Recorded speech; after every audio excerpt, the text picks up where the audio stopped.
आज मी तुमच्यासोबत ओल्या जवल्याची रेसिपी शेअर करणार आहे.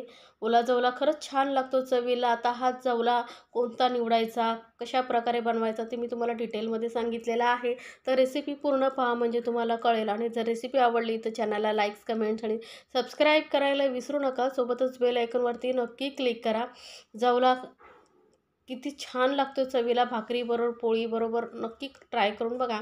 तर इथे बघा मी जवला स्वच्छ धुवून त्याच्यामध्ये छोटी छोटी घाण वगैरे असते ना, छोटे मासे, ते काढून घेतलेले, साफ करून घ्यायचं आहे.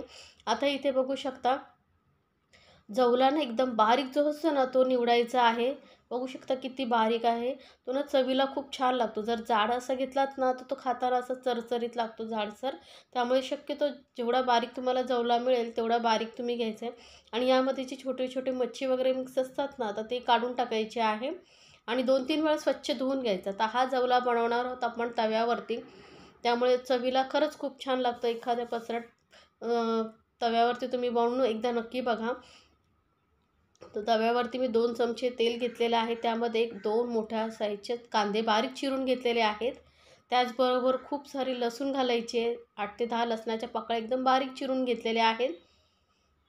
आणि मध्यम गॅसवरती आपण हे भाजून घेणार. सोबतच एक हिरवी मिरची मोठ्या साईजची मी बारीक चिरून घेतलेली आहे. आता कांदा, लसूण आणि हिरवी मिरची आपण थोडा वेळ भाजून घेणार आहोत. तव्यावरती एकदा नक्की जवला बनवून बघा. अगदी गावरान पद्धतीने आपण हा जवला बनवतो आहे. तर कांदाही बघू शकता आता थोडासा लालसर होत आलेला आहे. थोडा वेळ आपण अजून भाजून घेऊया. एकदम आपल्याला असा चॉकलेटी वगैरे करायचं नाही. हलकासा याचा कच्चेपणा गेला आणि थोडासा लालसर कलर आला इतपतच आपल्याला हा भाजून घ्यायचा आहे. हा जवला बनवण्यासाठी खूप सोपा आहे, कारण यामध्ये साहित्यही खूप कमी लागतं आणि झटपट होतो. आणि खाण्यासाठीही खूप छान लागतो. टिफिनमध्ये देण्यासाठी वगैरे एक उत्तम पर्याय आहे. तर नक्की बनवून बघा. आता कांदा बघा थोडासा असा लालसर जास्त कलर झाल्यानंतर यामध्ये ना मोठ्या आकाराचा एक टोमॅटो मी घेतलेला आहे. तो बारीक चिरून घालते. आता कांदा थोडा सॉफ्ट होईपर्यंत आपण परतून घेणार आहोत कांद्याबरोबर. टोमॅटो तुम्हाला आवडत असेल तर घाला, नाही घातला तरी चालेल, पण टोमॅटोमुळे काय चव चांगली लागते जवल्याला, त्यामुळे मी टोमॅटो घातलेला आहे. तर कांदा आणि टोमॅटो आपण थोडा सॉफ्ट होईपर्यंत आता शिजवून घेणार आहोत. तर यामध्ये काही मसाले आपण ॲड करूया. तर अगदी पाव चमचा हळद घालायची, जास्त हळद घालायची नाही आहे.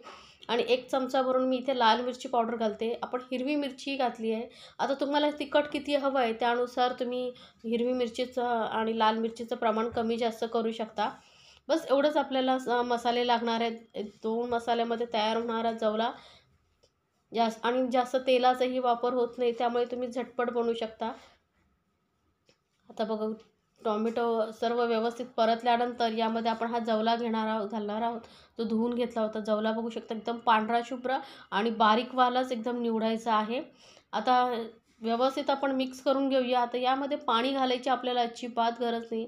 लक्षात ठेवा, जर जवल्यामध्ये पाणी घातलात तर जवला शिजायला खूप वेळ लागतो, कारण ह्या जवल्याला स्वतःचं असं पाणी सुटतं. त्यामुळे मी इथे पाण्याचा अजिबात वापर केलेला नाही आहे. आता सर्व व्यवस्थित साहित्य मिक्स करून घ्यायचं आहे. बघू शकता मस्त असं व्यवस्थित सर्व साहित्य मिक्स करून घेतलेलं आहे. यानंतर यामध्ये आपल्याला घालायचं आहे कोकम. थोडंसं आंबटपणासाठी कोकम घालायचं आहे. तर मी 5-6 कोकम घेतलेले आहेत. तुम्हाला कुठल्याही किराणा दुकानामध्ये सहज मिळतील. आणि चवीनुसार घालूया मीठ. आता परत व्यवस्थित आपण मिक्स करून घेणार आहोत. आणि गॅस एकदम मीडियमवरती ठेवायचा आहे. मीडियम गॅसवरती आपण हा जवला शिजवून घेणार आहोत. थोडा तव्यावरती परत बनवल्यामुळे काय होतं, पसरट भांड्यामध्ये बनवल्यामुळे पाणी लवकर शोषलं जातं आणि जवला लवकर तयार होतात. तर बघा पाणी न घालता ही साईडने तुम्हाला दिसत असेल थोडं थोडं पाणी सुटायला लागलेलं आहे. आता याला कवर करून आपण मंद गॅसवरती असंच ठेवून देऊया 5 ते 6 मिनटं.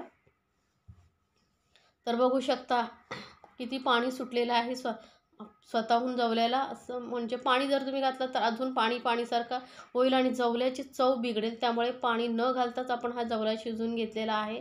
तर आता हे जे सर्व पाणी आहे आटेपर्यंत आपल्याला हा जवला शिजवून घ्यायचा. आता मिक्स करून घेतलेला आहे.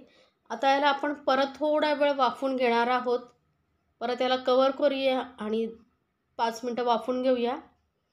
तर बघू शकता आता पूर्ण जे पाणी आहे सुकलेलं आहे. व्यवस्थित आपला सुका सुका असा जवला तयार झालेला आहे. असाच पूर्ण पाणी आटेपर्यंत जर तुम्ही जवला शिजवलात तरच जवला चवीला छान लागतो सुका सुका. जर यामध्ये पाणी राहिलं तर टेस्ट बिघडते, हाताना व्यवस्थित लागत नाही.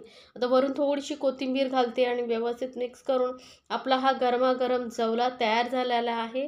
पोळीबरोबर भाकरीबरोबर नक्की ट्राय करून बघा आणि मला कमेंट्समध्ये जरूर सांगा तुम्हाला ही रेसिपी कशी वाटली.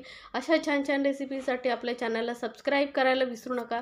सोबतच बेल आयकॉनवरती नक्की क्लिक करा म्हणजे माझ्या नवीन रेसिपीचे नोटिफिकेशन लगेचच तुमच्यापर्यंत पोहोचेल.